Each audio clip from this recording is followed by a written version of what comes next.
నాకైతే చెప్పాను కదా మేడం, బేసిక్స్ కూడా రాదు. ఎట్ వేసినానేమో ప్రెషర్ కూడా తెలియలేదు ఫస్ట్ స్టార్టింగ్ లో. ఫోన్ ప్రెషర్ అన్ని ఈచ్ అండ్ ఎవ్రీథింగ్ నేను నేర్చుకున్నా మేడం. నాకు చాలా హ్యాపీగా ఉంది. ఇప్పుడు అసలు చూసేస్తే నాకు రావట్లేదు, చూడకుండా వేస్తేనే నాకు డిజైన్స్ వస్తున్నాయి.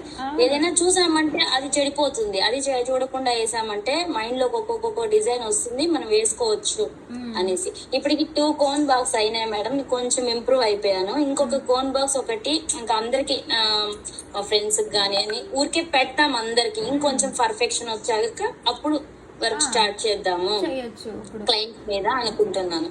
చెయ్యండి అట్లాగా, ఎందుకంటే మనం కూడా క్లయింట్ దగ్గర మనకి కూడా మాట రావద్దు కదా ఇంట్లోనే.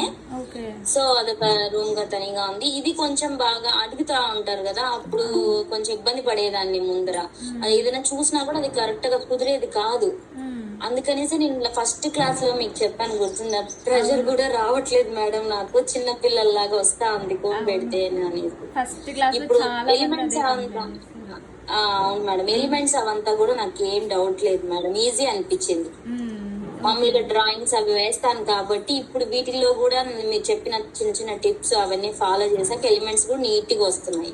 ఫస్ట్ మనకు అవుట్లైన్ బాగా వచ్చిందంటే ఫిల్లింగ్స్ ఇంక మన ఇష్టం, మనం ఏమైనా వేసుకోవచ్చు కాబట్టి వస్తున్నాయి. నాకు ఇంకే డౌట్ లేదు మేడం నాకు. కాబట్టి వాటినే మనం పర్ఫెక్ట్ గా వేయగలిగితే ఇంకా చాలు. ఎందుకంటే ఒక డిజైన్ ని మనం నీట్ గా నేర్చుకుంటాం, వేల డిజైన్స్ వస్తాయి మనం ఓన్ గా వేసేటప్పుడు. కాకపోతే వేసే ప్రతిదీ మనం పర్ఫెక్ట్ గా వేయగలిగితే వాటిల్లోనే 100 ఫామ్ చేసుకోవచ్చు అన్న ఫీలింగ్ వచ్చింది.